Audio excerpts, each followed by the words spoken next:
Silakan Mas Wildan Akbar. Assalamualaikum Ustaz. Waalaikumsalam warahmatullahi wabarakatuh. Anda dari mana? Saya dari Garut. Dari Garut. Baik, baik. Semoga Anda dan keluarga mendapatkan rahmat dan ridha Allah Subhanahu wa taala, dan semoga percikan rahmat dan ridha itu diberikan juga kepada kita semuanya. Dipersilahkan. Ingin bertanya tentang tempat wudhu Pak Ustadz. Ya.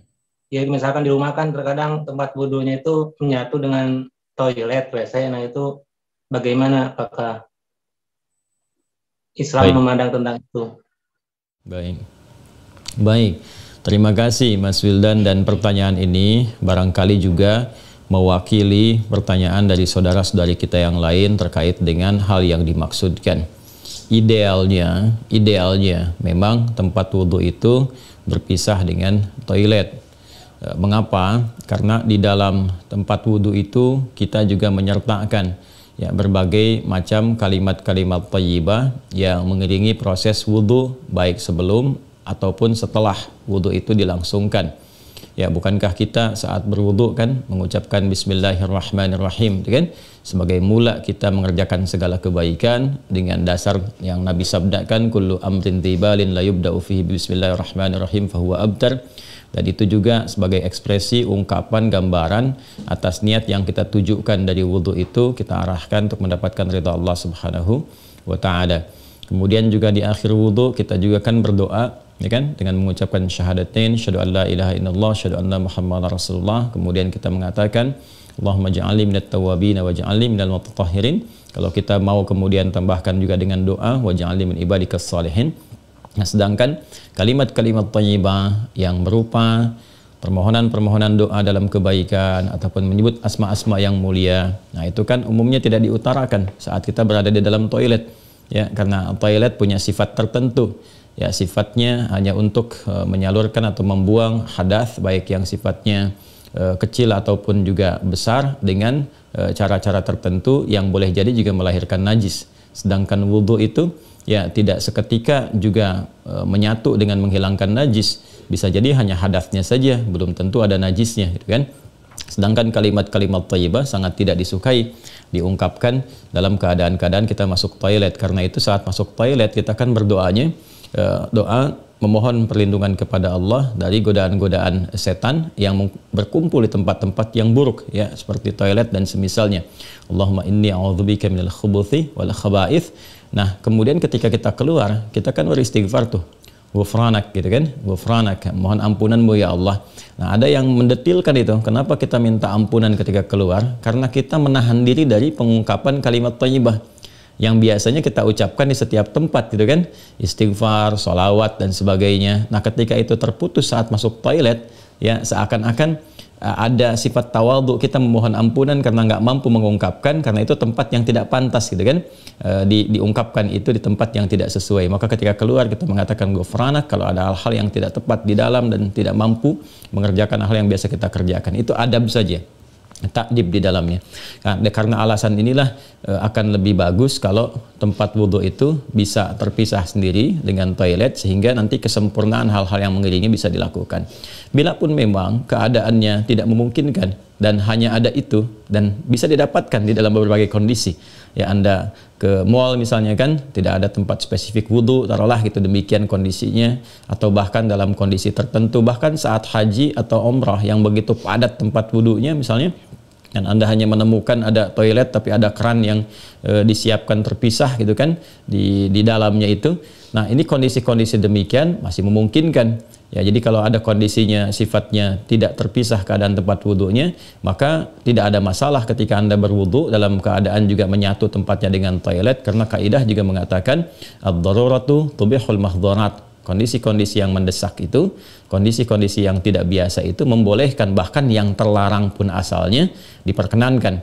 Nah, ini kan sifatnya tidak terlarang, hanya tidak disukai gitu kan, makruh sifatnya, nggak ada nas haram di dalamnya, tapi sifatnya tidak disukai. Tidak disukainya itu karena kita tidak bisa mengungkapkan hal-hal baik yang mungkin kita bisa lakukan ya saat kita berwudu. Jadi kita berdoa harus keluar dulu setelah selesai wudu gitu kan, baru kemudian kita bisa berdoa.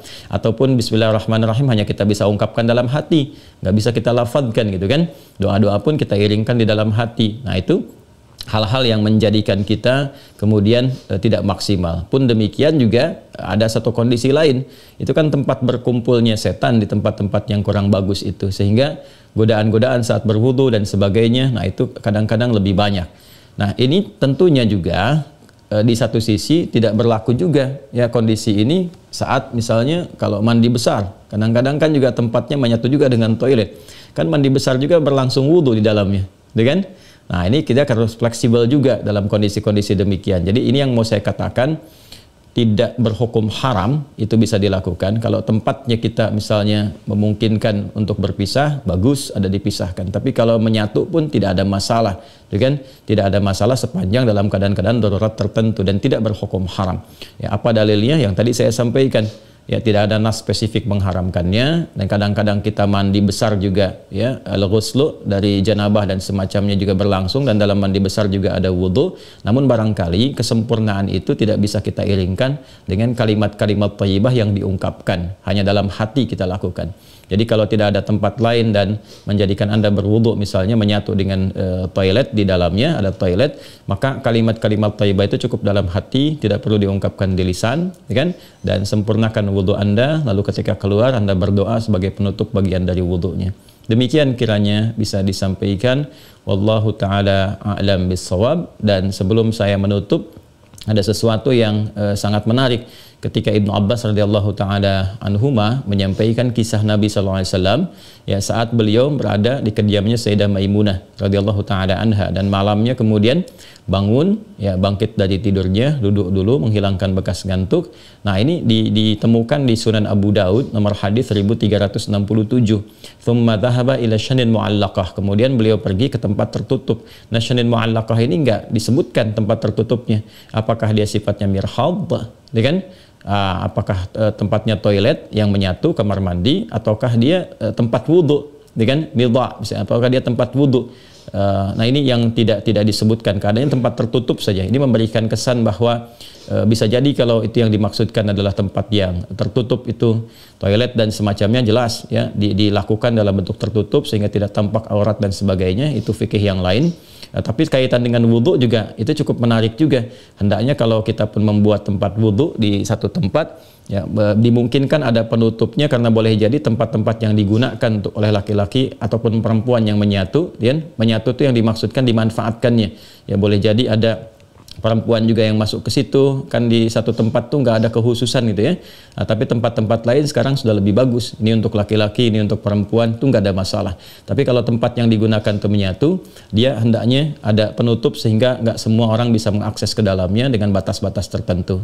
Apa kaitannya, korelasinya dengan pertanyaan Anda? Syanin mu'allaqah di sana nggak disebutkan. Ya, apakah itu tempat wudhu atau menyatu dengan toilet? Tapi babnya ketika keluar dari situ, Nabi sudah berwudhu. Ya, sedangkan keterangan-keterangan tentang seputar wudhu Nabi dan bangkit di malam hari itu disertakan juga dengan janabat.